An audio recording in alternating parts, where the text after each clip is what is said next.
Game of chill in the feed, yeah, we boot up mean. Start that game full screen, live in every scene.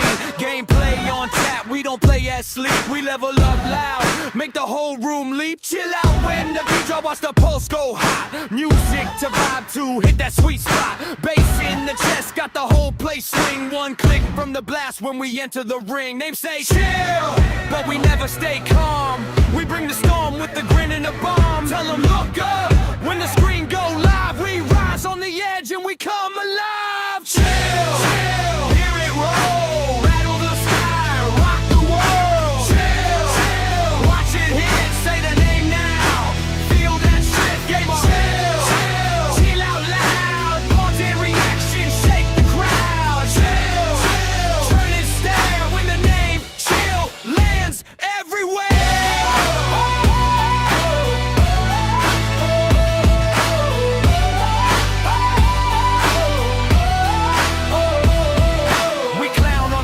With a raised up brow, catch the weird flex fast. We call it out now. Internet oddballs, all talk, no spine. We side out of nonsense, one roast at a time. Then we cut to the dark where the cold wind bends. Paranormal doors and the unknown twins. Shadows in the hall and the floorboards talk. We press record close when the dead things walk. Names say chill, but we never stay calm. We bring the storm with the grin and the bomb. Tell them look up, when the screen go live. We rise on the edge and we come alive. Chill, chill, hear it roll. Rattle the sky, rock the world. Chill, chill, watch it hit, say the name now. Feel that shift, game relail. Chill, chill out loud. Thoughts and reactions shake the crowd. Chill, chill, turn and stare when the name chill lands everywhere.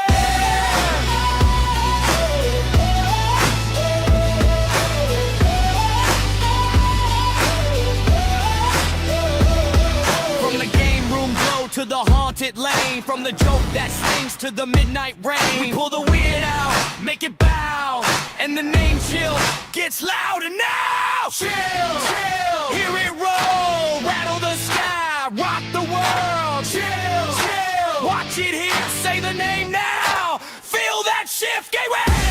Chill, chill out loud. Thoughts and reactions shake the crowd. Chill, chill, run this town when the name chill comes crashing down.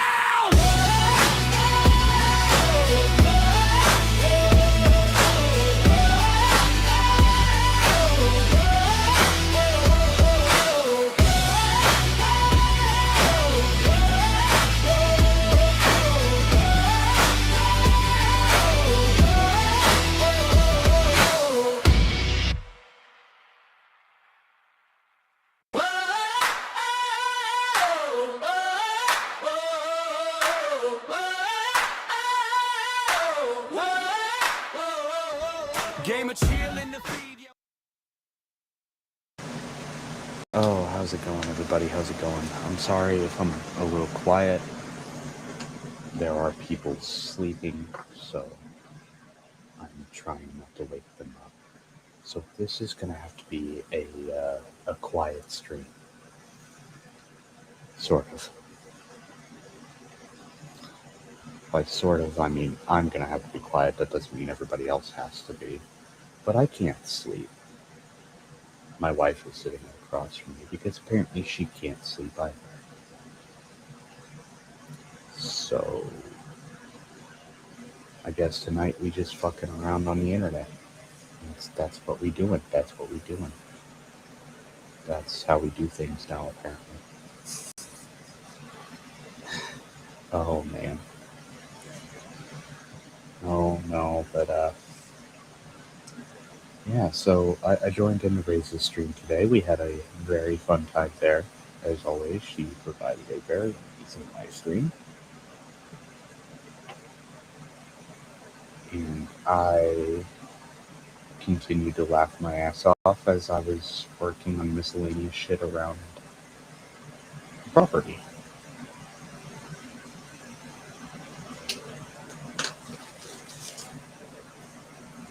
Anyways, as you can see, I have I finally updated my thumbnail to something totally different.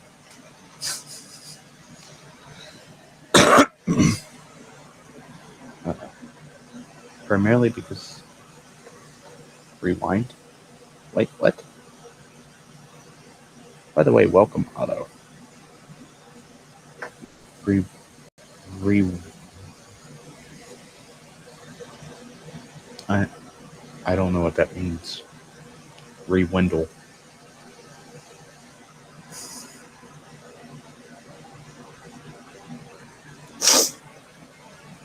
No, but then I also decided to drop in Mad Cow Valley and see what was going on there. Um, it was just freshly fresh talking about some stuff that's going on here in the United States. Hi, how's it going, Ben? How are you? How are you doing this lovely night? Very gorgeous night. The night of no sleep. That's what I should have titled the stream, was the night of no sleep.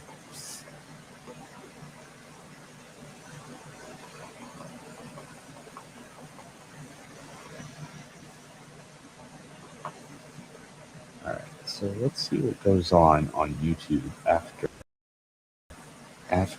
the mid of the mid of the night. What happens in the middle of the night on YouTube?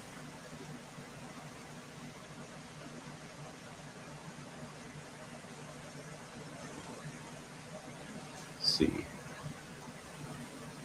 2 live? Yeah. There's one that's gonna show up on YouTube Shorts, and then there's the other that's just normal, you know, like all big screens and stuff. But yeah. Getting chat living, some Assassin's Creed. Graduated and now playing games. Congratulations.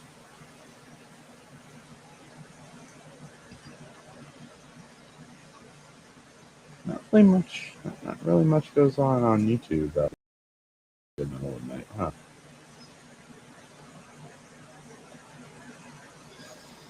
Oh man.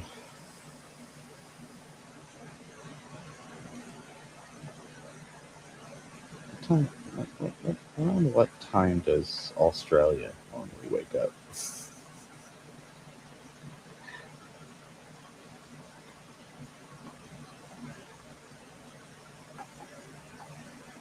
By the way, sorry if you guys can hear my air conditioner in the background. Probably can. It's pretty loud.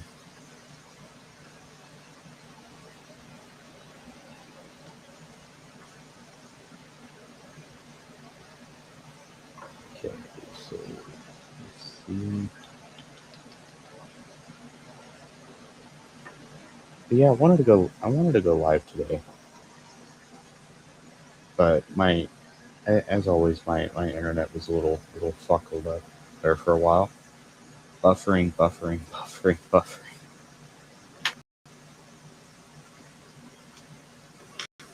Whistle red blood. Yeah. My stuff tends to buffer a little bit. I have the equivalent of dial-up internet, just a little bit more upgraded. It's like a little above dial-up. It's crazy.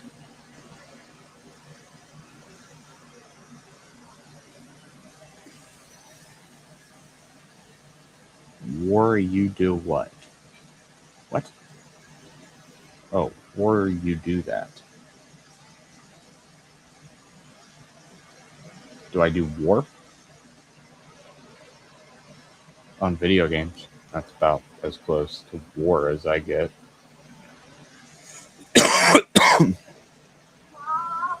What, baby?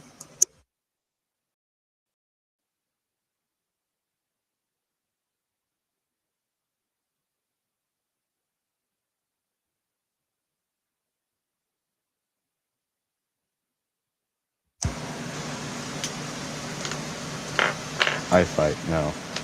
Oh. No, I don't fight in war.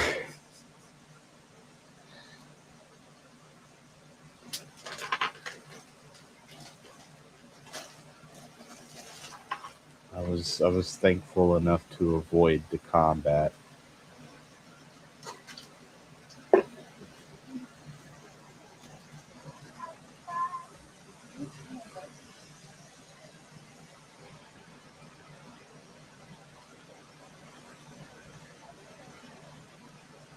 We are few.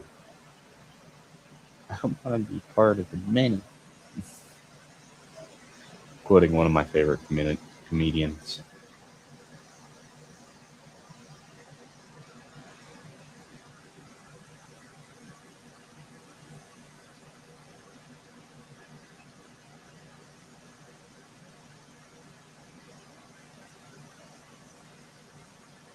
Hmm.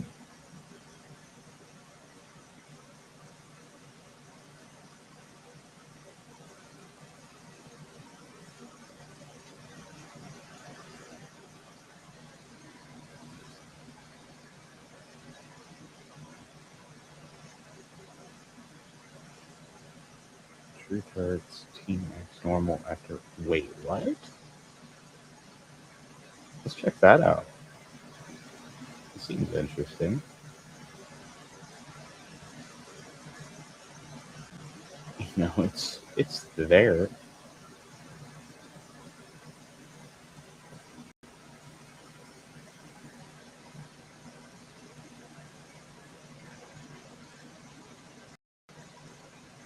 See this right here? Boom.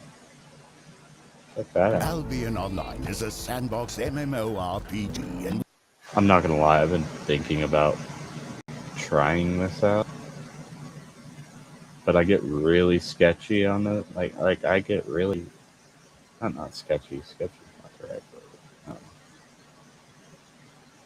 word. I'm very iffy on games like this. That's the right word. Iffy on games like this. in which you write your own story instead of following a laid-out path. Explore a vast open world. Like I said, I have to be quiet, so that's why my tone is like this. Because I have to be quiet. Every Did you see all the sirens and stuff? I heard them, but I didn't know where. Yeah. Well, there was a fire at your apartment or at the trailer. Is my grandma okay? No. Tuesday, April 19th, Mountain View, Missouri. In the small community of Howell County, an emergency call alerted authorities to a house fire on Falk Street. When first responders arrived, the blaze had already consumed much of the interior, and inside they found 62-year-old Phyllis Schweinel, who did not survive. The speed with which the fire... Man, how can you do something so heinous and then act like nothing happened? Like, what the fuck? fire had spread, and the lack of an immediate explanation for its origin led investigators to suspect early on that this was not a simple accident, and what at first seemed like a domestic tragedy would soon reveal a far more complex scenario. I'm Tyler, and this is your daily dose of crime. We can see that you're watching, but only 11% of... Why am I not subscribed?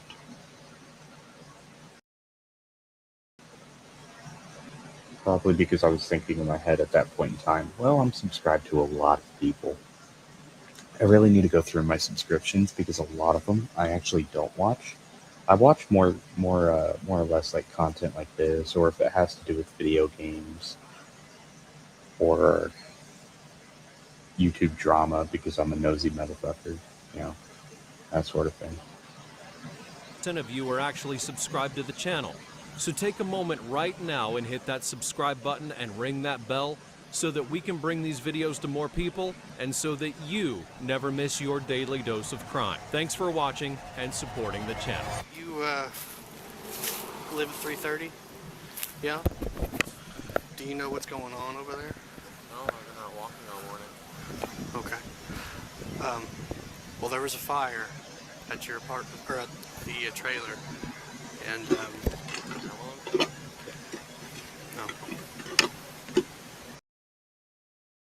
She was inside.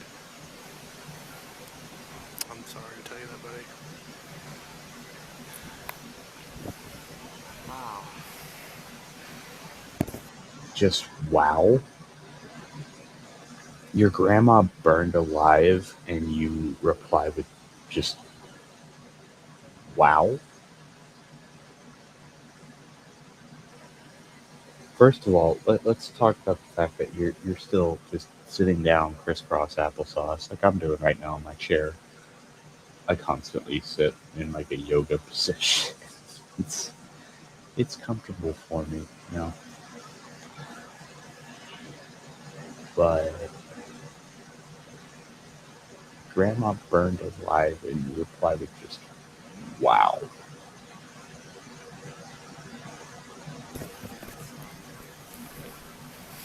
It's a lot. Yeah.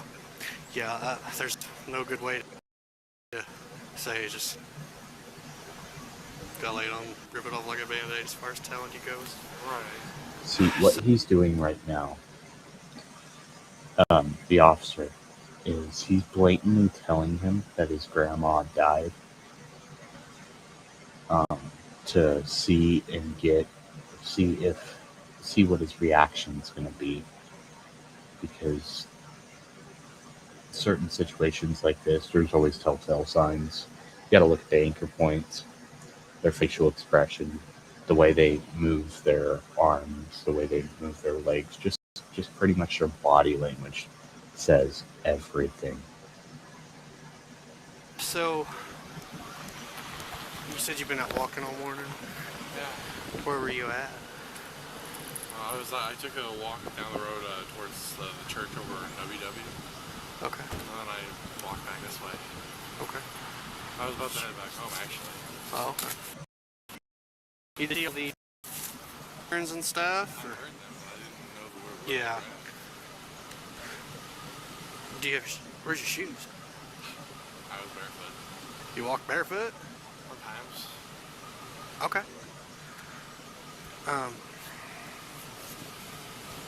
So I was told by someone over there that maybe you and your grandma had maybe some kind of disagreement last night. That's why I was walking. Okay. We argued again this morning. I just needed to take a break, I guess. Okay. Me and her have been having a lot of fights. Okay. Would you, what about? Well, last year was really rough and stuff. Okay. Here lately has been really rough on both of us and stuff. Financially and everything. I just want to talk about the fact that there's no tears. Note this kid was just told his grandma pretty much burned alive. There's no tears. There's no signs of remorse. He's fabricating an alibi. Yeah. It's been a lot for both of us, and we've been fighting about that stuff a lot. Yeah. How I should do more and stuff. And I have been trying a lot. Right.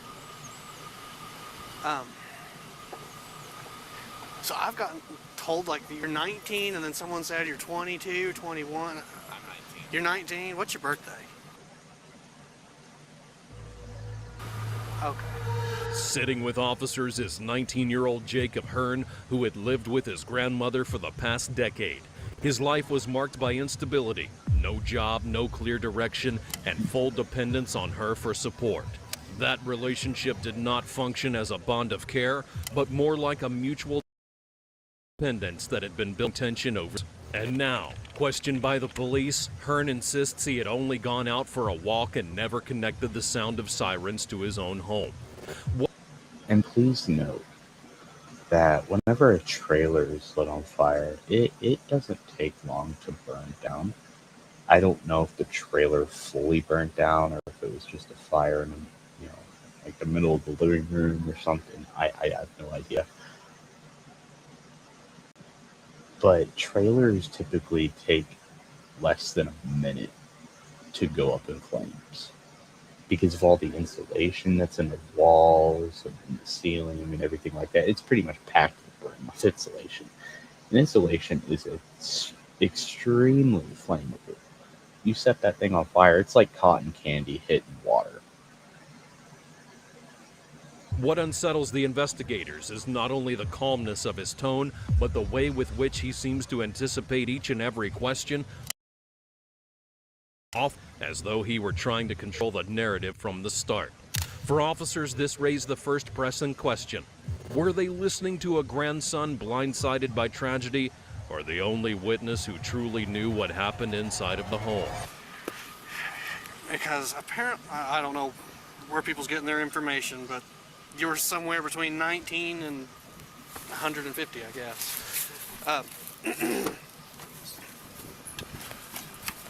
So what time did you start your walk? I believe it was around 10:30ish. And see, that question right there is actually crucial because he can determine.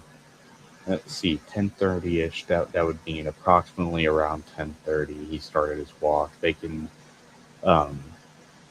take that and run it into pretty not okay. So they can take that and estimate it from time of death,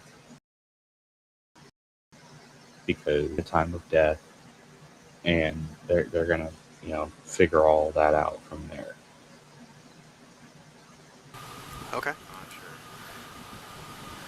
How long have you been here? I just went back into the park actually. I sat down over there for a few minutes, but my feet were hurting, so I came over for grass. I got you.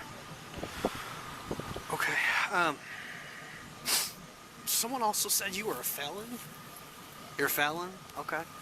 What's the story with that? Well, in 2016 and stuff, me and my mother got attacked by two individuals. One was Let's see, 2016. It's 2022. His acts on body cameras saying it's 2022. So he would have still been a minor. Felonies don't typically go off your record or get expunged or anything like that. Depending on what they are, they can. You can take like courses and classes and that sort of thing. You get it expunged. But yeah. they were both they were addicts. Yeah. Depending They were on what also it snitches is. For the local police department in Elwood Farmington, Missouri. Okay. My mom was worried because she thought they were trying to kidnap me. And so she came to get me. And one of them, the lady and stuff, her name was something. She attacked her and was trying to kill my mother. Oh wow. And I stepped in to save my mom. I was 14. And I ended up, the lady ended up dying. Oh wow. I was just trying to save my mom's life. So yeah, he's still a felon. I got you. It was a hard thing. Oh, I can imagine. Gotta ask.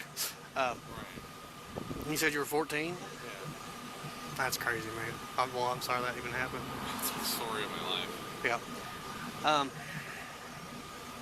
So there's quite a bit of damage to the house. He kind of looks like a tiny Dan. I mean, it's still intact, but there's pretty significant smoke damage. Yeah. Why don't you hop in my car and we'll go down there real quick and kind of. Have you seen anything down there? I have not Okay. Well, we'll. walked that way yet. Okay. Well, we'll let you see what's going on there. And do you have shoes anywhere? No. We're in the house. Okay.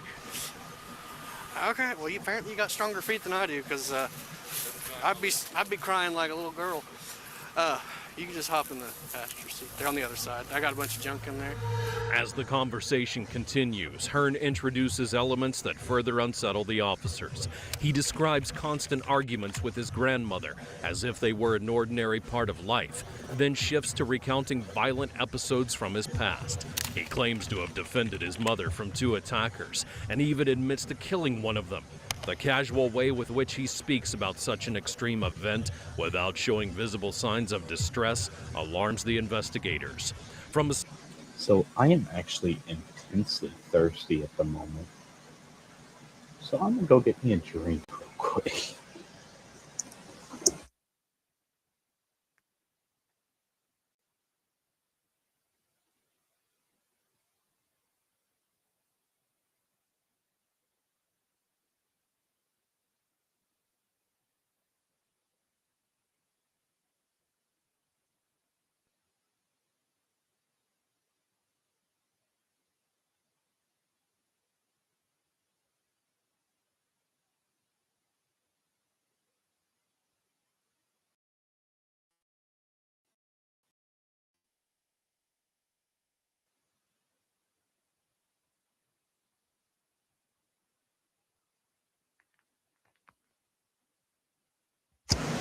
Oh man, all this talk about fires got me thirsty. From a psychological standpoint, his account reflects how some individuals construct narratives that alternate between portraying themselves as victims of a hostile environment and justifying extreme actions. The contrast between the gravity of his words and the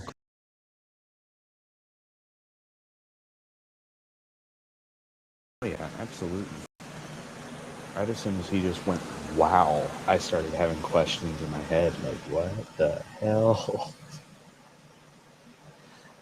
memories or a carefully shaped story intended to influence how he was perceived. Did someone from the fire department come talk to you first about getting a hold of Red Cross for you? Red Cross? When there's a house fire and you lose a bunch, they call Red Cross and they help you kind of get back on your feet with some essentials and stuff. Would you be willing for that? I mean, since you don't even have shoes. All I really have right now, considering you said the whole house is damaged and stuff, is what I'm wearing. So Yeah. Okay. that'd be awesome. Okay. Yeah. We can get a hold of those guys for you. They're going to call Bethany. Bethany went to the bank real quick. She'll be back. Okay. So Bethany's gonna do that. Yeah. I told her to go ahead and do it. Man. Okay. So they're gonna call them for you. Okay. So we're just gonna keep hanging out here for a little while. Did they figure anything out? Whoa. Kidnapper realized cops found his victim in a box. Drunk teacher's first and last day at elementary school.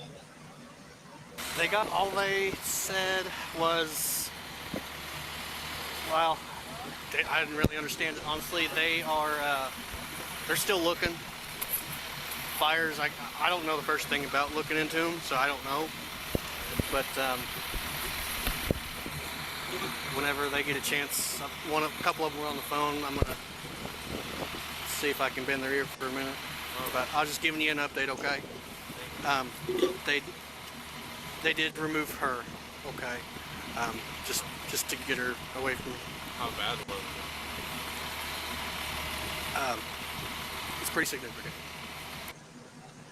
Dude, I cannot believe how calm you are right now.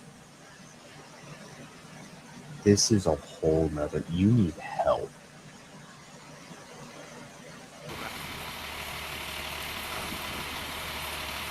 She wanted to be. If she had before me.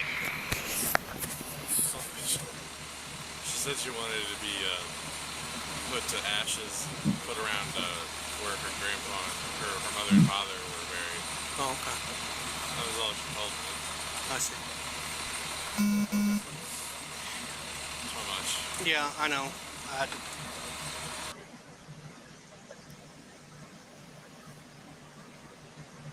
Dude. Oh man. What's even crazier is I've booked in people like this, you know, that just had such a calm demeanor after doing something so heinous. And to this day, I'm still not. I still don't understand how they can be so calm after doing something like this. It's a lot. I need water. waters. Yeah. You want a water? You thirsty? Very thirsty. I think they got some waters on this truckie. They may not be cold, but it's wet. See, he's laughing with them. He's making some sly remarks. Even after finding out his grandma just burned alive, he's talking negatively about it. And those are all red flags. Bigger than shit. He thinks everything's all cool and relaxed because of how chill he's doing. No, that's raising alarms, dude. So, Other than sitting here gulping down my saliva. yeah. So he's gonna get you fixed up there. It's just kind of a hurry up and wait thing. VoiceMod gives you over 150 lag-free Imagine not having YouTube Premium. real-time voice changers and unlimited sound. Unfortunately, but That's fine. Hopefully the numbness went away. it's like just like emotional or physical. No, I understand. That's a lot. I know. I mean, especially when it's one of those situations where you just got done fighting and you said the most hurtful things to each other, you know. Yeah. I wouldn't even be thinking about any of this.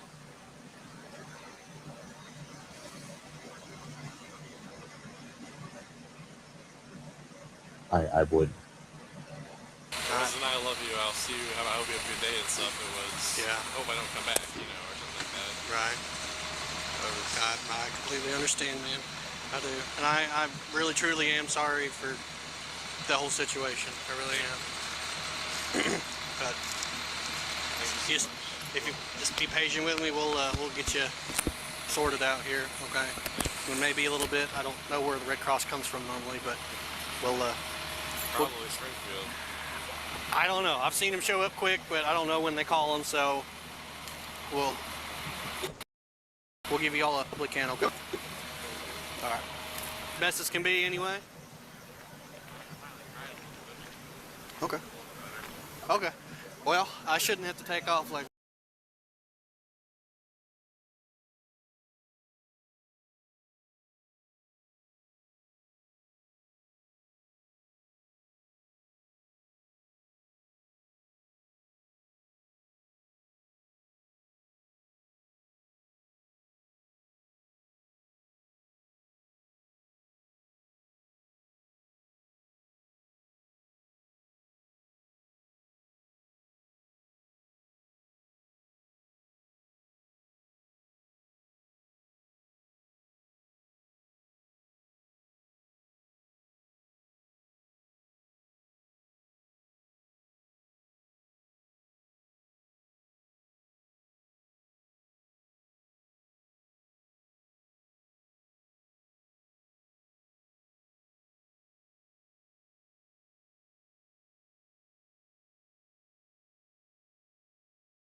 Okay, okay, I'm back.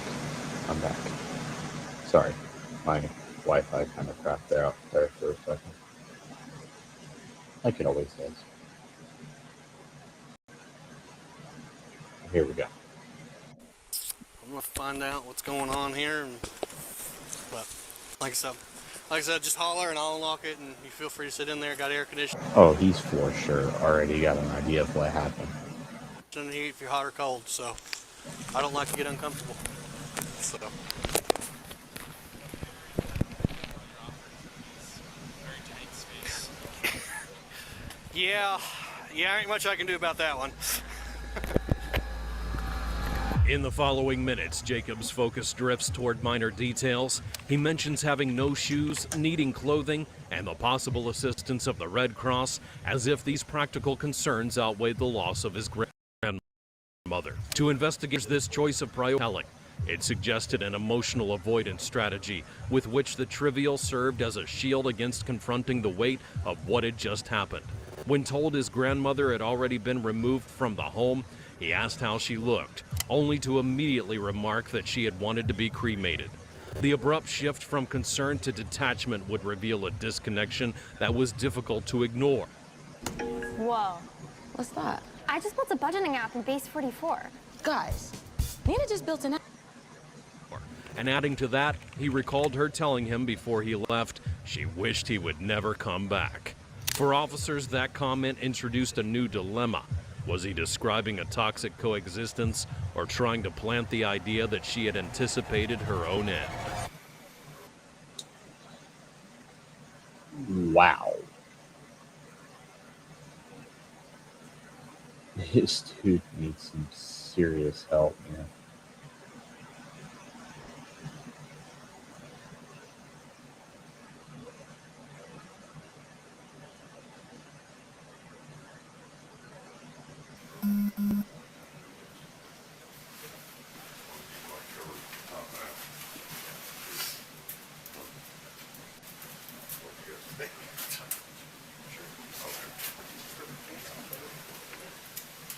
Just needs to get into the ones.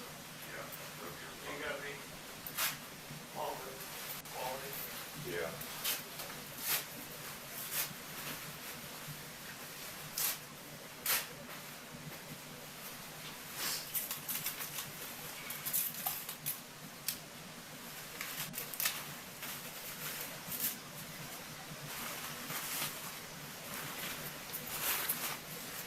Here you go, man. Just wear this one like a shirt, okay, over the top. They actually gathered his clothes for evidence. See, if you just go and light a fire, those fumes, that smell of, the smoke and the ash and everything, it's going to linger. And not to mention they're gathering additional evidence, such as DNA and stuff like that, of course.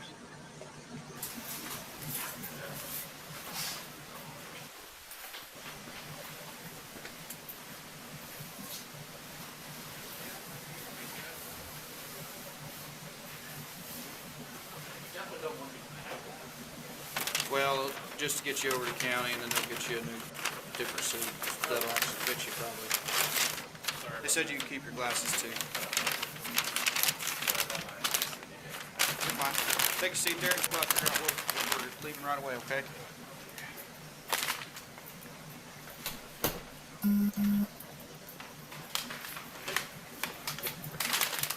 We're leaving right up. Right now. Yep, thank you. All right, Jacob, let's roll. We'll go right back out the way we came in, okay?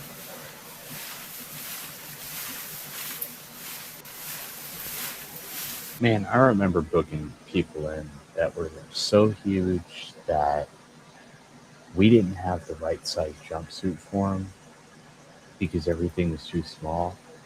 So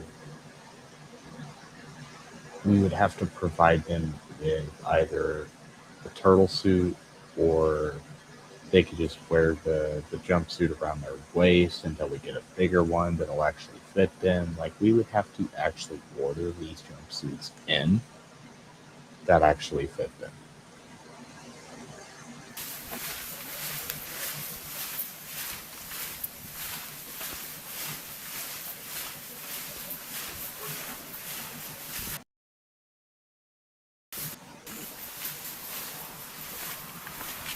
Get in the same car.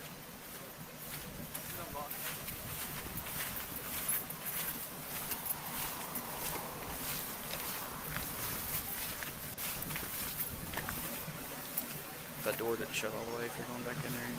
Do what? I don't think that door shut all the way. Yep.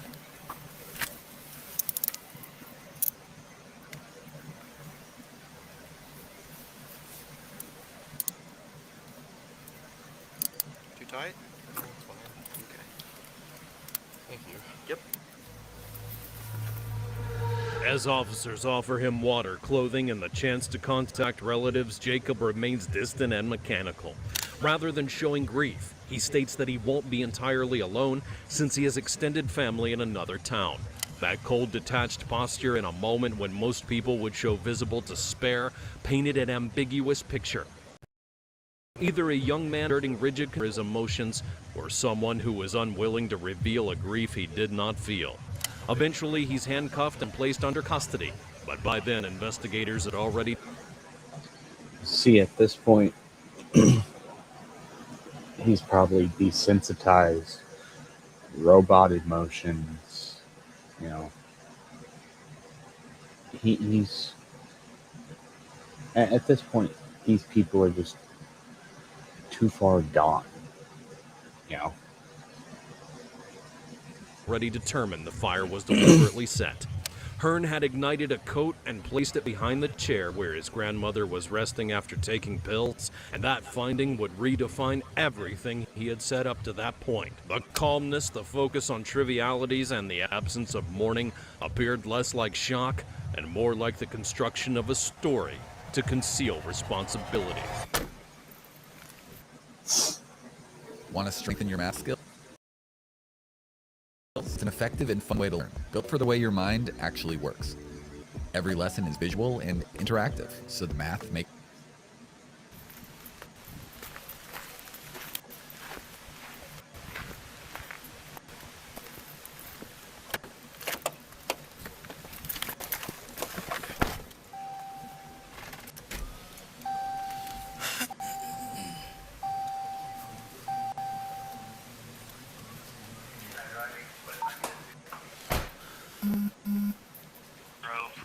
Vehicles a white tractor trailer, white cab, white trailer, failure to maintain lane, driving lights flashed on. Authority of Texas County 911, Troop G cleared 1917. Is this their Sallyport? Why do you have so much shit in the Sallyport, bro?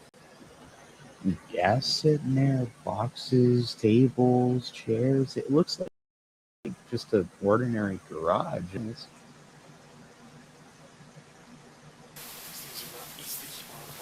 little bit. There you go. Got him? I think so. Okay. I'll walk right over there by that door.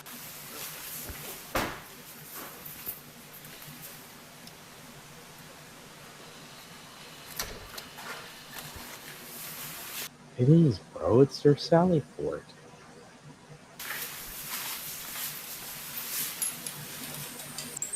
See, where I come from, we have the Sallyport, which is just a very, very, very intentionally, specifically clear area where you can pull your unit in. You stop about halfway, that back Sallyport behind you, that door shuts. That way both doors are shut and secure. That way if the inmate tries to make a run for it or anything like that, they're not going to get anywhere because all the doors are locked and sealed. And not to mention, it's clear for a reason. There's no weapons or nothing like that.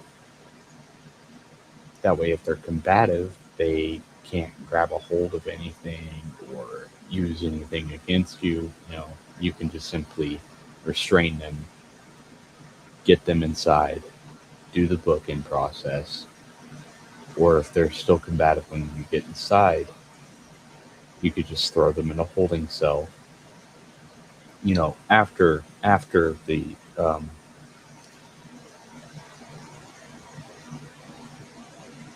after getting everything, out of their pockets and everything, that way they're not able to harm anybody or harm themselves. You throw them in a holding cell. They'll sit there until they're cooperative, and you can get them fingerprinted and booked into the system, not using the name Jane Doe or John Doe.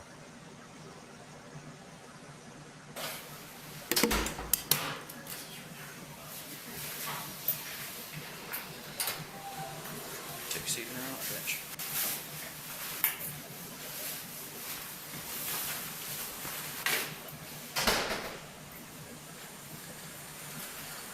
What's up?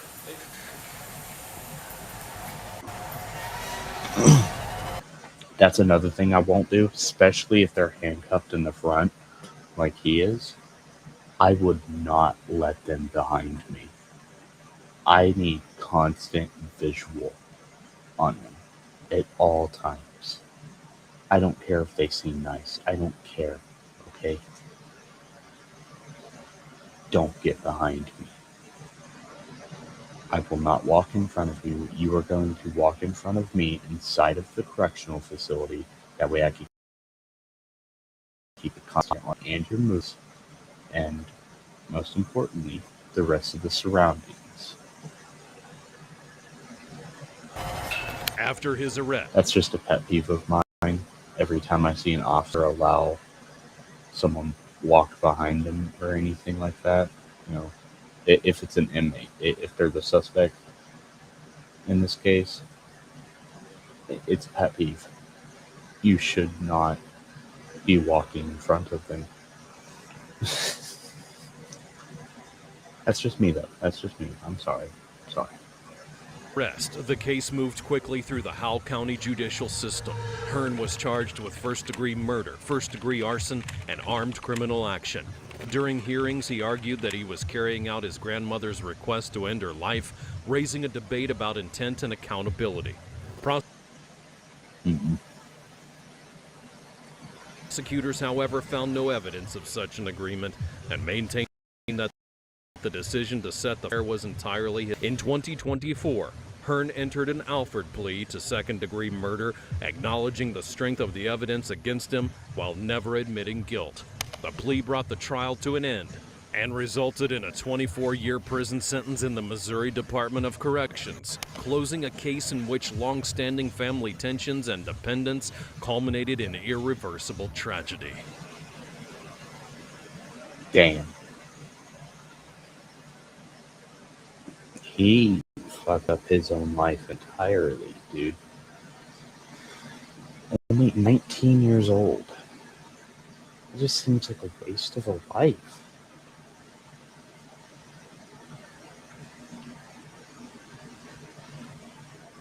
You don't like your grandma, you don't kill her. You get a job, you rack up money, then you move out. Don't fucking kill her.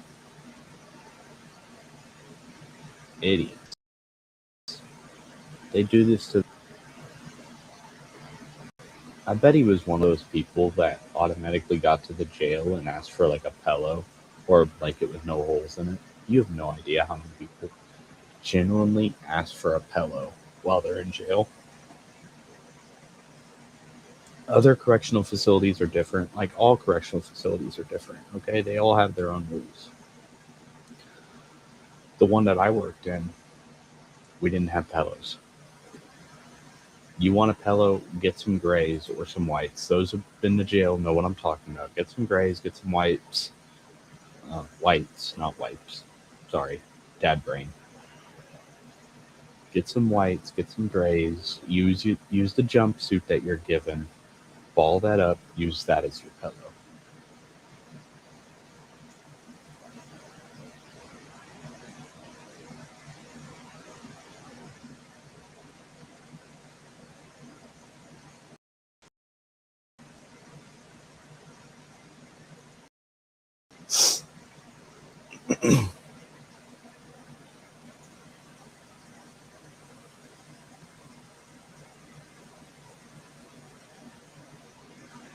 Sorry, I'm just scrolling through here.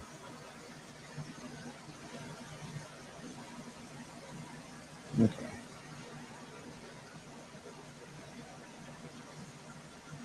Here we go. Worst bear attacks ever reported.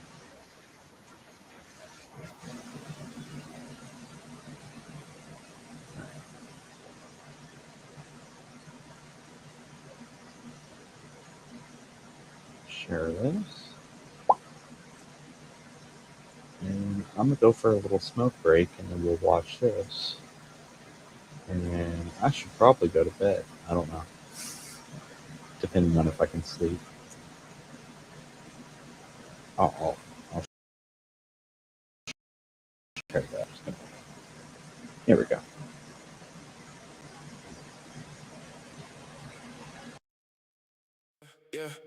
Yeah, we chill till we don't. Chill.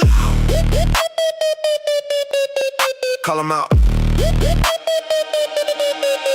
Hit that live, red ring on, score the chat, something feels wrong. Fake pick, fake name, bad tone, tryna talk slick to a... Like the screen.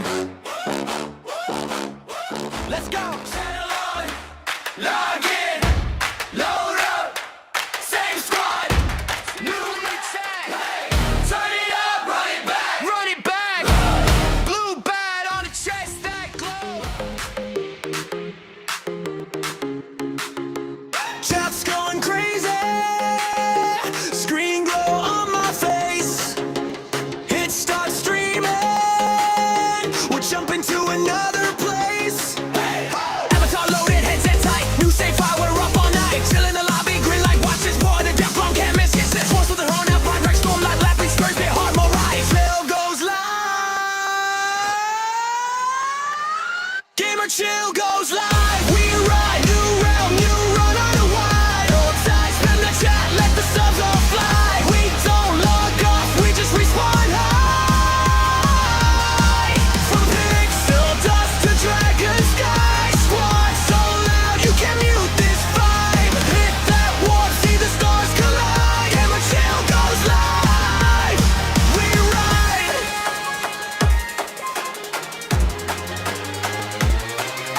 Starship hangar, rush red floor, RPG menu, we want more. Loot in the lockers, code in the air. Haste sets bombs like toast and air. Valerie spinning, dual blade flash, chill hits roll, big crit, huge splash.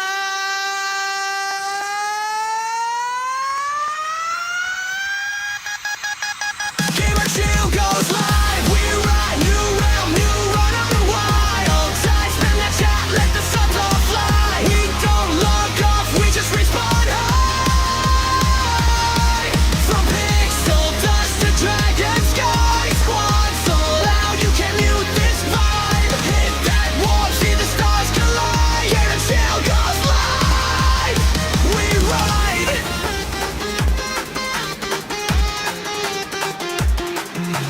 One more quest, one more fight, one more boss at 3 a.m. tonight.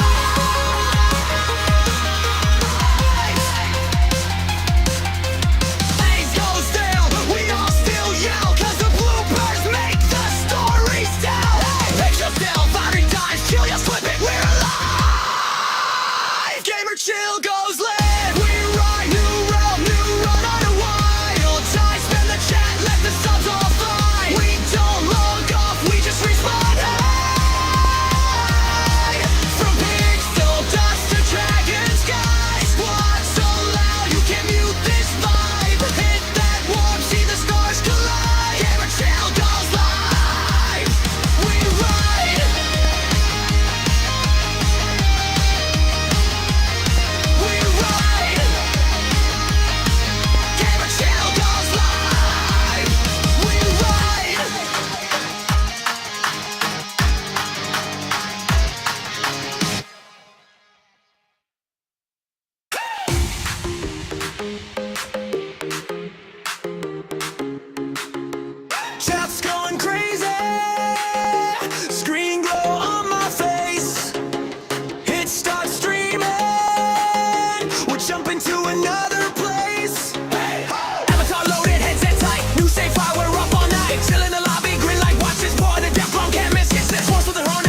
Let's get into people being eaten by bears.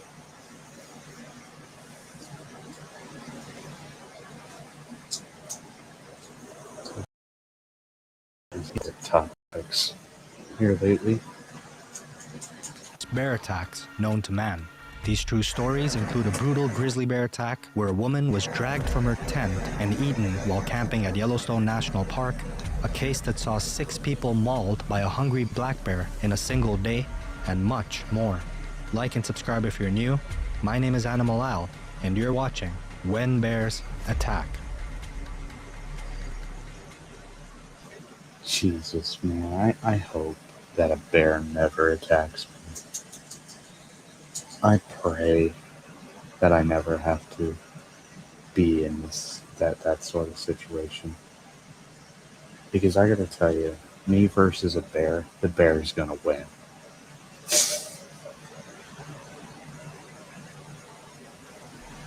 There's no place on Earth quite like it. Yellowstone National Park. 2.2 million acres of vast wilderness, peppered with vibrant geothermal pools, show-stopping geysers, and miles of boardwalks where 5 million people per year take in the beauty of nature with their families. But beyond the boardwalks, beyond the carefully curated viewpoints, gift shops, and roadside wildlife viewing spots, there's another side of Yellowstone, a wilder, more untouched side, and historically, a much darker side. Meet Yellowstone's backcountry. Over 3,000 square miles of towering peaks, raging rivers, dense forests, and frigid alpine. Every time I hear of Yellowstone Park, all I can think about is Yogi Bear. Hey, boo-boo, let's go seal another picnic basket. Yeah. Pine Lakes. Here, visitors with backcountry permits can be completely away from civilization, surrounded only by the grandeur of nature and the majesty of the animals that live within it. There are wide swaths of land that are 30 miles or more from the nearest road, leaving those who to the wilderness fend completely for themselves against the elements, the harsh landscape, and, at times, the grizzly bears who call it home. The chances of being attacked by a grizzly bear in the developed area of Yellowstone are 1 in 59.5 million overnight visits, but the chances in the backcountry are nearly 30 times higher, at 1 in 1.7 million overnight visits. 24-year-old Brigida Friedenhagen was tragically part of that 1 in 1.7 million. By all accounts, Brigida was a free spirit and hard worker who embraced the backcountry with no... Man, dude.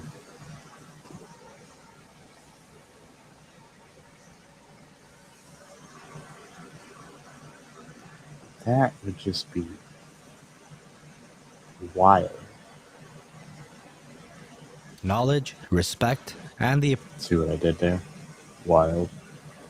appropriate amount of caution, only to discover that it was July 28, 1984, when Brigida entered Yellowstone National Park for the very first time through this entrance with her brother Andreas and his wife. Brigida and her brother had grown up in Basel, Switzerland. This was the home that she waved goodbye to when they embarked on their once-in-a-lifetime journey together that she had waited her whole life for. Since she was a young child, Brigida had dreamt of leaving her home just north of the mountainous Alps to experience the vastness of the American West that she had seen on TV. And on that warm summer day in 1984, it was finally happening. The rangers who encountered Brigida described her as bubbly, adventurous, and eager to learn everything that there was to know about Yellowstone. She was memorable and bright, which only makes what happened to her just 2 days after her arrival that much more horrific. After 2 nights of camping at Grant Village alongside I'm gonna take it she didn't make it. Yellowstone Lake and Norris Campground, the group of would make their way in so Brigida could get a backcountry pass to spend that brave night alone in the Wild West that she had always dreamt of. Andreas and his wife hadn't packed backcountry gear, so they decided to stay at another campsite. No one had any idea that this innocent plan to separate would eventually become one of the main contributing factors that would lead to Brigida's tragic demise. After speaking with Ranger Gary Youngblood, Brigida was assigned Site 5B1, just a few miles off the Pelican Valley trailhead. A beautiful trail winding through the tall forests, lush meadows, and along a creek that just so happens to be the perfect habitat for grizzlies. Grizzlies, man. Why is it always the grizzly? It's always grizzlies. Eve to me is basically freedom. It's a giant open universe where you... Brigida was well aware of the dangers that grizzlies potentially posed, and the signs all around the trail It's always a grizzly bear. and campsites served as a constant reminder. Ranger Youngblood later told investigators that Brigida showed him books that she had purchased about the trails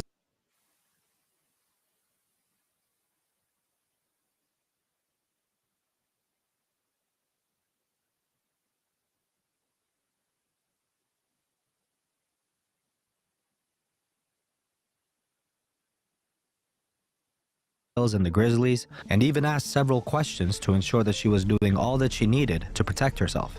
In other words, Brigida did absolutely everything right in terms of taking precautions. Brigida Andreas and his wife would set off at 11 a.m. on July 30th to enjoy a 5.5-mile hike to Astringent Creek Bridge on the Astringent Creek Trail. It was there that Brigida hugged her brother and sister-in-law for the last time.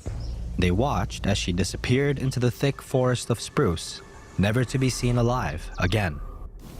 Brigida walked further and Knew it. She did. further into the wilderness alone. Bear bells chimed on her bag, and birds chirped in the forest canopy above her. Though I mean, the title of the video is The Worst Bear Attacks Ever Recorded, so... I wonder if a grizzly man... No.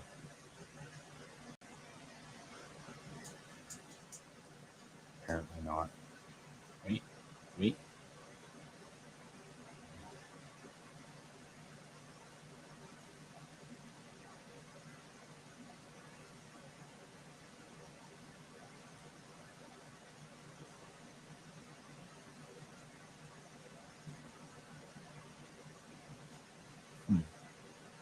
Though she was assigned Site 5B1, the day was likely passing more quickly than she expected.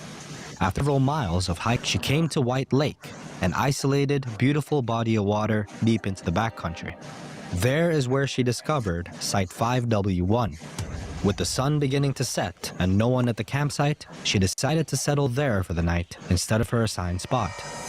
The site was breathtaking, with a spruce understory and a lush meadow just to the south, overflowing with strawberries and elk thistle. Brigida made camp at that site, her first time sleeping alone in the American West. She set up her tent, started a fire for dinner, and sat by it, enjoying the sunset on the warm summer night. And once again, she was completely isolated, alone and miles away from anyone who could hear or help her. Following the bear safety guidelines of the time, she climbed a tree and hung her food high off the ground. Then, with night falling, she took a picture of her fire and tent, watched the embers die down. I wish it would actually show the picture. And to her tent. She then wrote in her journal before bed, reflecting on a trip of a lifetime and ending her entry with, quote, "I've taken all the necessary precautions." As she slept peacefully in her Clearly not, bro. You didn't. Clearly not. mummy bag, rain began to fall, and a thunderstorm swept over the area, blanketing the night in pitch black, lightning being the only source of natural light, illuminating the tall spruce trees in blinding flashes. It was one of those trees that Yellowstone scientists believe that a subadult male bear began to climb. Its 3 to 4 inch claws easily sliced into the bark of the tree, hauling its several hundred-pound body dozens of feet up with ease. It proceeded to tear down Brigida's food with a simple swipe as she unknowingly slept just a few feet away. The booming thunder likely drowned the noise out as she slept peacefully. The bear devoured everything in her food bag, granola, cooked ham, dried fruit, and biscuits. The high caloric content of the food further driving its excitement. This bear was new to finding food, and since it was alone and without its mother's help, this discovery of filling, energizing human food was sort of like hitting the jackpot. Steve Mealy, a supervisor for Shoshone National Forest, believes that it was this food that enticed the bear to make its next move in search of more. Yeah, that'll do it. That'll do it. After devouring the food and biting into Brigida's metal cookpot, the bear lumbered towards the tent. With a single tent, no loud noises, and a source of food nearby, the bear had no reason to be cautious and nothing to fear. Using a single claw, the bear tore through the rainfly and sliced the side of the tent near the door. All the evidence on the scene indicated that Brigida was asleep as the bear poked his head into the tent. He sniffed the air, then, in an instant, swiftly clamped his massive jaws around Brigida's head. With no effort whatsoever, the bear dragged her out of the tent by her head, pulling her out into the rain. Damn. Ooh. That escalated more quickly than I thought. I thought he was gonna like smell her, wake her up, something like that, freak her out. But with her being experienced as she is, she would have probably not moved, stayed calm, hopefully, But nope. No second thought. Let's just clamp down on her head and drag her out of the tent. Jean left still trapped sleeping bag as she awakened to this horrible reality. Several feet from her tent, the sleeping bag would then fall off her body as she was dragged into the woods in the pitch black. What happened next can only be assumed by what Ranger Mark Marshall discovered on horseback on August 1st, 1984. When Brigida hadn't met her brother and sister-in-law at the agreed-upon time, they immediately sensed that something was wrong. Unfortunately, it took rangers several hours to contact a backcountry ranger who could begin the search for Brigida. Ranger Marshall began looking the night of the 31st, but as night fell, he saw no signs of Brigida, and with bears roaming in the shadows nearby, he would then suspend the search until the following morning. Oh, man. Funny. That's what I've been calling you. Touché. At 7:30 a.m., Ranger Marshall began the long trek to Brigida's expected campsite. Along the way, however, he stumbled upon Site 1, where an unusual scene awaited him. A sleeping bag was laid outside of the tent, almost as if it was being aired out before being packed away. The campsite was, according to the incident report, so tidy that it seemed almost uncanny. The ranger called and heard no camper in response, which is when his heart sank, because just beyond the sleeping bag were pieces of a human body, sprinkled across the ground. He discovered parts of a human lip, bits of scalp with hair still attached, and sinews of muscle tissue. Ooh. Oh, man.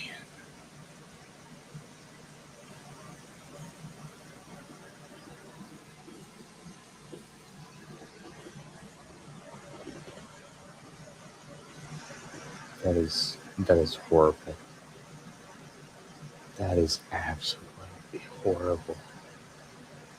To just come across those, sprinkle the law or something. Over his radio, he called for backup.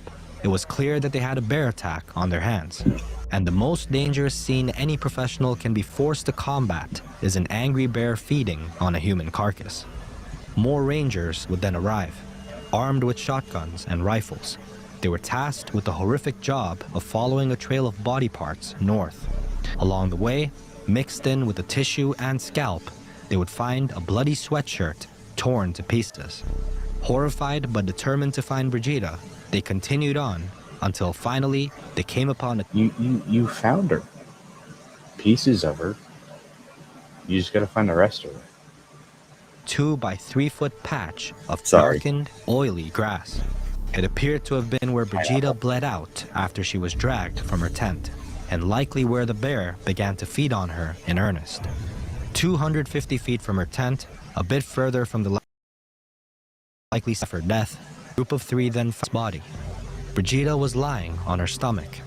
Her left arm was tucked beneath her body, and her right was raised over her head.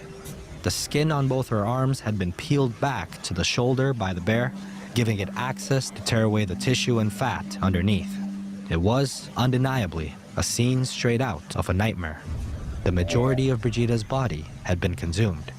But perhaps the worst part is how close Brigida was to avoiding this fate.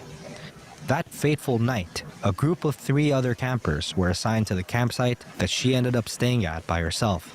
Unfortunately, due to weather and a late start, those campers never made it to the site. Had they, it's unlikely that the bear would have attacked, as groups of 2 or more are much more of a threat to bears, who are by nature risk-averse creatures. If she had continued to her assigned campsite, she may have avoided the bear altogether. It's a case of the wrong time, because according to the bear... Have you ever noticed that bears always seem so happy? It looks like they're always smiling. It's like you want to go give the forbidden wood puppy a hug, but then there's that part of your brain that tells you you don't want to fuck with a bear. You should listen to that part. That part screams at me. If I see a bear in the distance, you bet your ass I'm gonna slowly make my way back up to my house and shut my door and just stay there for a while, you know? Bear experts and the review team at Yellowstone National Park, Brigida did absolutely everything right in terms of bear safety. Following her death, there was a review of the laws in Pelican Valley, and many of them were updated. Campsites were moved further away from known bear trails and or more. Overnight camping. By the way, look over here in the distance. When crazy Karens meet their match with no-nonsense cops. I love those videos, but as you can see, they're like an hour and 31 minutes long. In the area, as far as we can tell, has since been closed, and the trails in the area are only open from sunrise to sunset. Though the attack had a big impact on the park as a whole, it was Brigida's family who was faced with the majority of the pain from this tragic loss. Just 4 days after her brother and sister-in-law arrived for an amazing trip with her, they were instead flying back to Switzerland with her ashes. Park rangers helped Andreas call his family and tell them the news, organized their flights home, and also provided them both with medication to calm their nerves in the aftermath of the horrible tragedy. And with the family flying home to heal, the rangers of the park began their hunt for the bear who killed Brigida. Based on the length of the bite mark...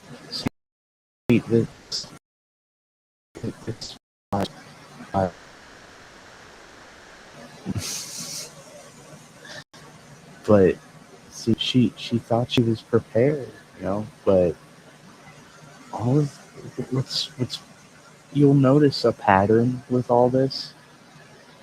All of these people keep camping near their food source. So you become their food source. Marks on her body and her cooking pot. It was determined that the bear was a 2 to 3 year old subadult male, as previously mentioned, and the search began with baited traps.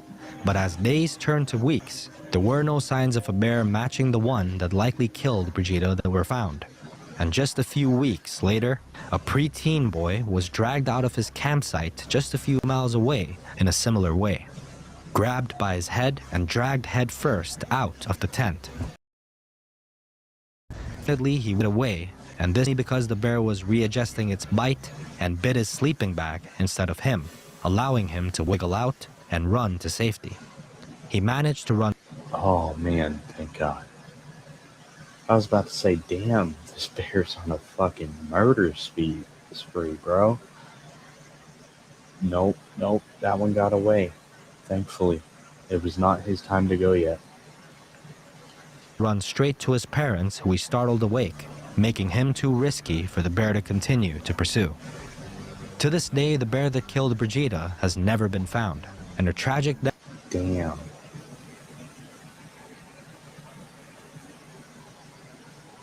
death remains a reminder that we can take all the necessary precautions, but at the end of the day, nature is a force to be reckoned with, and she will do as she pleases.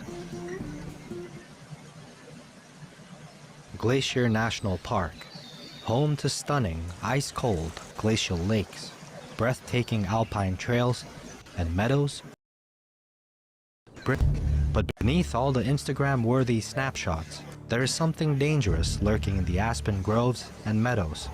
Glacier is estimated to be home to over 1,000 bears, 700 or so black bears, and approximately 300 of the king of the Americas, the grizzly bear, Ursus arctos. It's always the fucking grizzlies, man. What the fuck is up with grizzly bears? Like, they're naturally curious on what everything tastes like, including you. With 4-inch claws, a bite force strong enough to crush a bowling ball, and a top speed of a whopping 35 miles per hour, they've come by that title rightfully.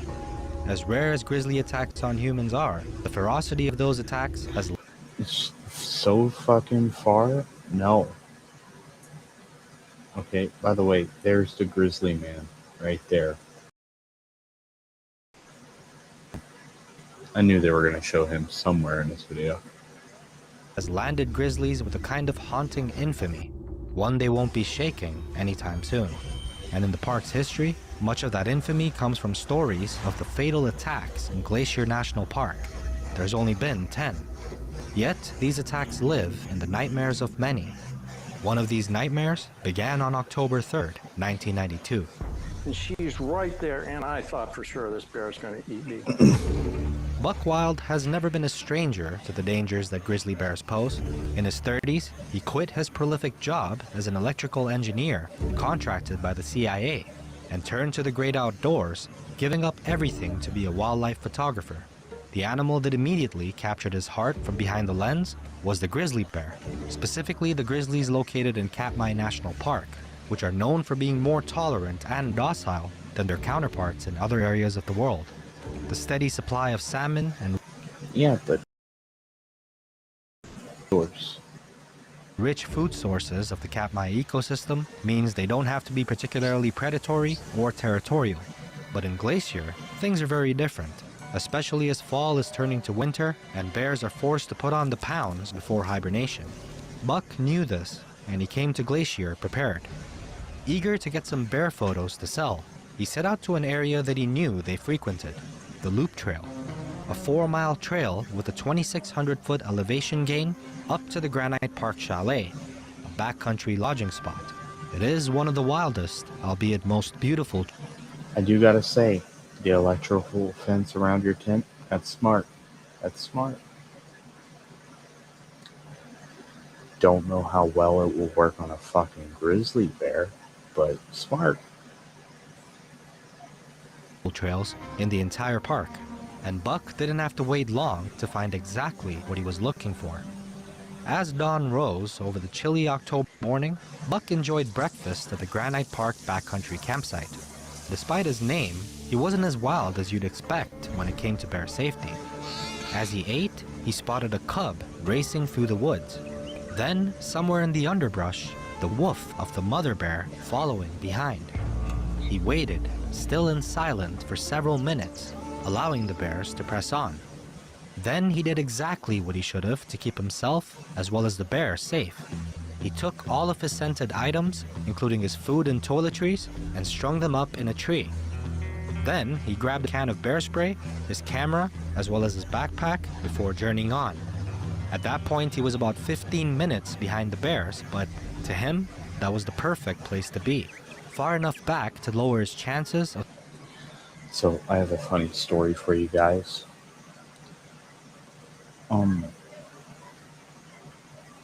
Me and my wife, we went camping And my wife's grand, or to my wife, hey, we're gonna want to put the food in the van. Put the food in the van when you're done, or in the car when you're done, or put the food in the vehicle, pretty much. And she was like, okay, yeah, I will. Well, night follows, and we hear a tussling, like bags being ripped open and stuff outside. My wife, she looks out the tent. She starts screaming, "They got our food! They got our food! Quick, get them! They're running away with our food!" So it was raccoons. They were raccoons. Okay. And as I go outside the tent and look over, I see, holding the hot dog bun still in the package above its head and weeble wobbling its ass into the woods. I died laughing. I was rolling on the floor with how this raccoon was running. My wife was pissed. She wanted me to go after him. Okay, because she was dead set on having hot dogs for breakfast over a campfire. But the way this raccoon was running away with the hot dogs instantly made me start laughing. So surprising the bears, but close enough to be able to follow their trail. His livelihood depended on getting pictures of these bears, and with the bear spray in hand as a deterrent and years of experience under his belt, Buck felt with what he was walking into. However, if he had known what was to come, he wouldn't have taken another step. Buck was scouring the trail as he walked, fully alert. He scanned the thick trees and brush on the edges of the alpine trail, looking for any signs of a bear. But what he found was the last thing that he expected. Lying in the dirt in the center of the trail was a blue baseball hat. Buck froze as an icy feeling crept through him. This wasn't right, and as he proceeded to search the surroundings, he would stumble upon even more evidence of what he feared the most. At the edge of the trail, a red backpack, a camera, and a tripod had been abandoned, and there were drag marks in the dirt. Knowing he'd likely stumbled on an attack site mere minutes after it happened, he backed down the trail about 30 yards. That's when things got worse. At the edge of the trail, there was a flash of red. A pool of blood over a foot wide, sitting on top of the soil. The warm blob. It was at this point he knew just how unsafe he was. Firstly, he knew that the grizzly he had seen had cubs. There's a reason the phrase mama bear exists. Unlike black bears, grizzly bears are known to defend their cubs, even if it means facing their own death. The bear he had seen had at least one cub to protect. Then there was the time of the year. With hibernation on the horizon, and their survival depending on how much weight they can put on before then, bears are often willing to take bigger risks than ever to get food. And finally, the fact that the bear's food was likely whoever had been unfortunate enough to be attacked just mere feet away from him. If the bear... Damn. So, I don't really think it was him that was attacked. No, it was somebody else. I thought it was going to be him, and he just survived. Bear was feeding on the carcass. Buck didn't doubt for 1 second that she would be trying to defend or kill. Yet, he had to know if the victim was still alive. He was faced with an impossible problem. Walk closer to danger and potentially save someone's life, or walk into danger and have his own come to an end. Bravely, Buck tightened the grip around his bear spray and followed the trail back into the woods. As he did, slowly, his senses heightened, and he found himself following a path of horrific destruction. First, he came across ripped pieces of clothing, then coins glistening with specks of blood, and finally, mixed in amongst the wreckage, pieces of torn human flesh. His stomach was tight, He felt like he could hear every single blade of grass rustling, every bug scampering I through the bet, dude. underbrush. Following like something like that, and you're just finding more and more and more evidence of something you fear the most, and you're following it to potentially save somebody's life. Your heart is racing. You're beginning to get this nauseating in your gut. All the hair on your body standing up. Man. Stressful situations. He knew that at any moment, the low huff of a grizzly might be all he got as a warning. But that noise never came. Instead, the sight of a man lying on his side, dead. Most of his skin had been torn away from his leg, thigh, butt, and arm. His eyes were closed. Buck raced to his side to take a pulse, but with adrenaline racing, he couldn't be too sure whether he'd felt one or not. Regardless, he wanted to do all that he could to try and keep the man alive, just in case there was at least some life left in him that he was still managing to cling on to. He ran back to his backpack, digging through to see if he could find a jacket to cover the man with. At the least, it would keep him warm and offer his wounds at least a tiny bit of protection. But in the 2 minutes it took him to grab the jacket and return to the wounded, he was gone. It was a trail of blood and drag marks from the bear. The trail descended deeper and deeper into the dark woods. Now, Oh man. They came back for the food.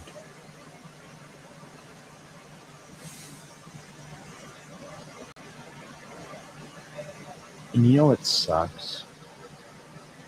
Is he was marked as food. He was marked as their food. That was their kill, their hunt. So, say he were to grab the wounded man and take him back to his campsite or whatever. Along the way, that bear is going to sniff out the drops of blood. It's already got a scent, and it's going to follow it. It knows he's wounded. Buck knew with certainty that the bear wasn't just protecting her cubs, she was hunting. He cautiously made his way back to the trail, knowing that there wasn't much hope in attempting to save this poor person now. But if any are feeding, it could result in even more deaths. Buck couldn't let that happen. He left a note on the trail, along with a can of bear spray. That note read, "Help. Discovered signs of bear mauling about a quarter to a half mile down from Chalet Backcountry Campsite.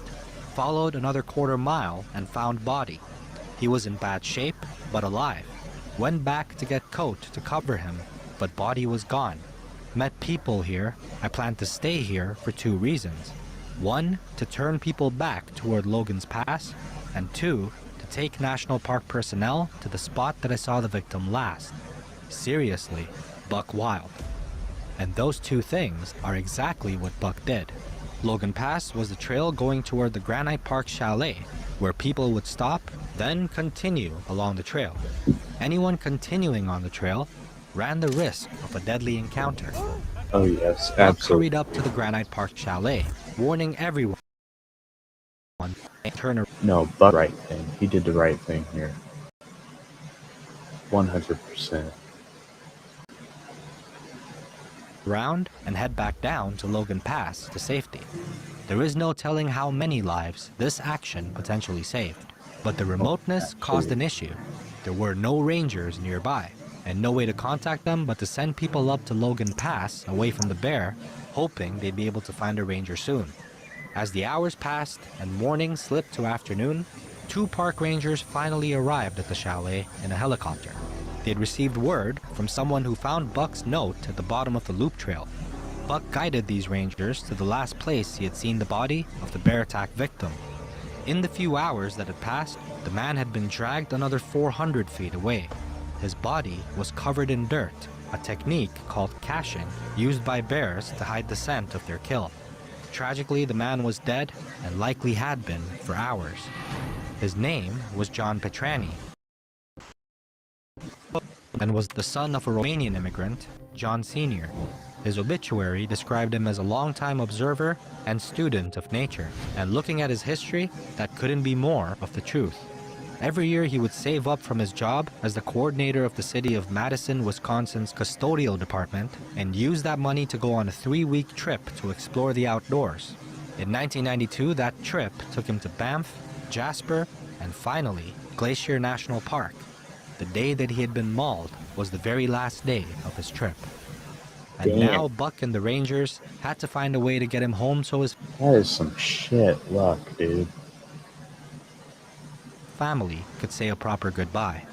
Their plan sounded simple at first. Get a helicopter, put John's body in it, and fly him out of the park. But things immediately took a turn for the worse. As the crew made their way back to the chalet, they came face to face with the female bear and her cubs. The Rangers drew their rifles, prepared to put the bear down if necessary. She charged them once, twice, 3 times, 4 bluff charges of absolute power and control. And even years afterward, Buck remembers the strength of the bear and her year-old cubs, but everyone had to stay calm. They couldn't run, flinch, or cower because if they did, they too would most likely end up having the same fate as John. And don't run or scream or panic and lose your mind for any reason, no matter what happens, because that will evoke a predatory attack.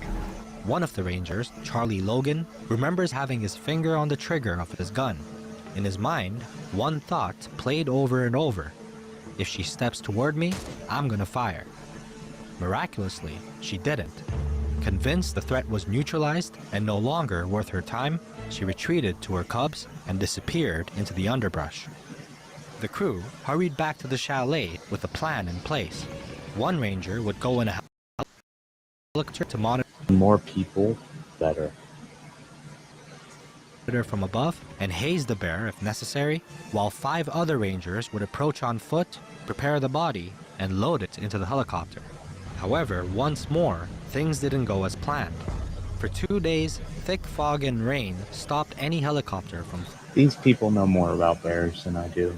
I just know the basics, you know. The first rule, don't fuck with the bear.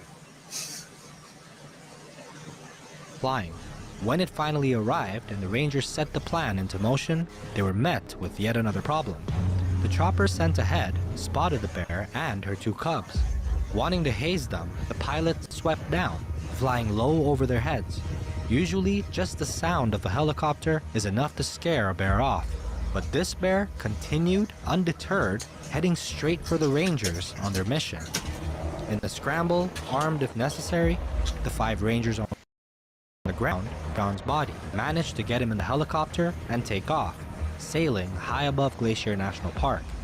Meanwhile, his family in Wisconsin was preparing for the long journey to Montana.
Alrighty. You guys, I'm going to go ahead and end the stream here and try to go get some sleep. Much love, everybody. Subscribe if you're new. Hit that notification bell. Click that like button down below. We'll probably continue this tomorrow.